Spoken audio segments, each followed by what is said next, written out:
नमस्कार. श्री स्वामी समर्थ. जर आपल्या घरामध्ये वास्तूमध्ये सतत आजारपण असेल किंवा लहान मुलं असेल किंवा वयोवृद्ध लोक असतील किंवा मध्यम वयाची लोक असतील तर ते सारखे आजारपण घरामध्ये असेल तर काय करायचं? भीमसेनी कापूर हा सगळ्यात उत्तम प्रकारचा कापूर आहे.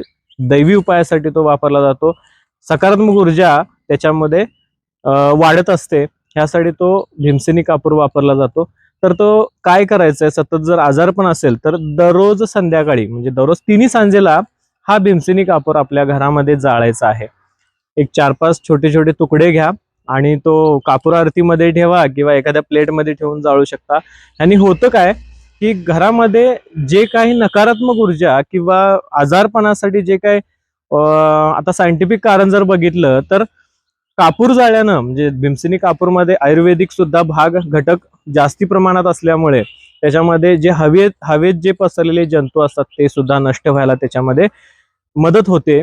आणि त्याच्यामुळे काय होतं की तुमच्या घरातील तुमच्या वास्तूमधील जे काही नकारात्मक ऊर्जा किंवा आजारपण जे आहे ते हळूहळू कमी व्हायला मदत होते. आणि ह्यावरती मी घरगुती उपाय प्रत्येक व्हिडिओमध्ये सांगतच असतो आणि तुम्ही व्हिडिओ बघत असता त्यामध्ये पुढील व्हिडिओ सुद्धा बघत राहा. आणि चॅनलला अजूनही सबस्क्राईब केलं नसेल तर सबस्क्राईब नक्की करा, कारण जेणेकरून मी जे घरगुती उपाय सांगत असतो ते तुमच्यापर्यंत लवकरात लवकर पोहोचावे. धन्यवाद. श्री स्वामी समर्थ.